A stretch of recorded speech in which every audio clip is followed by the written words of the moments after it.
Okay, so let me get you caught up on who Lester Norris is. Lester is a guy who wants very badly to become a great detective, a super sleuth. It's 1940. Lester is studying late at the college library when he witnessed a mafia hit that sent ripples down the spines of the citizens of Empire City and the cops. They're two mob families at war with each other, and Lester may find himself being hunted by one of them if they saw him. The story picks up a few years later, and Lester doesn't seem to be moving up in his job or in any other place. Lester Norris, now a few years older but still driven by his dream of becoming a detective, found himself in a precarious situation in 1940.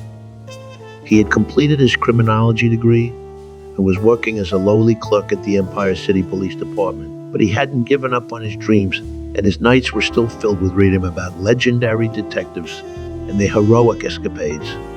One dark and stormy evening, the rain pelting against the window pane of his tiny apartment, Lester was hunched over a dusty old file. He had been assigned to the mundane task of cataloging archived documents. Far from the thrilling life he had envisioned, his small, dimly lit rooms filled with the musty scent of old paper, and the only source of light was a flickering desk lamp. As he diligently went through the files, his mind wandered back to that chilling night in 1936, when he had witnessed the mob hit from the Empire College library window. That incident had left an indelible mark on him, shaping his determination to fight crime and bring criminals to justice. Lester's thoughts were abruptly interrupted by the faint sound of sirens wailing in the distance. His heart quickened. The familiar, ominous feeling of unease washed over him. He knew that the Empire City underworld was a treacherous labyrinth, and danger lurked around every corner.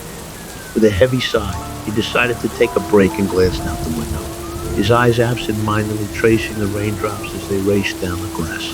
A flash of lightning briefly illuminated the city, and in that moment, he caught sight of a group of men in dark coats converging in an alley across the street. Fear and curiosity rested within Lester as he realized what he was witnessing. Once again, a mob meeting in progress. Memories of that fateful night in 1936 flooded his mind. He had sworn to himself then that he would not turn a blind eye to the darkness of the criminal underworld.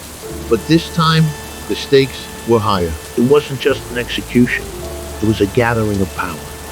Lester's heart pounded as he watched in silence, trying to make out their faces. Were any of them the same men he had seen in 1936? Did any of them recognize him? The thought sent shivers down his spine. With the rain obscuring his view, Lester had a brief moment to decide what to do. He knew he couldn't simply turn away, not when the weight of his convictions bore down on him. But he was just a clerk in the police department, far from the super detective he had aspired to be. He quickly jotted down as many details as he could about the men in the alley and the license plates of their cars. The seconds ticked by, and he felt the tension in the room mounting. If he were caught spying on the mobsters, he might meet the same fate as the victims of that mafia hit. His heart was a drumbeat in his chest as he finally saw the men disperse, vanishing into the night. For a moment, he breathed a sigh of relief, but then a question gnawed at his conscience. What should he do with the information he had gathered? Could he trust the police department to act on it?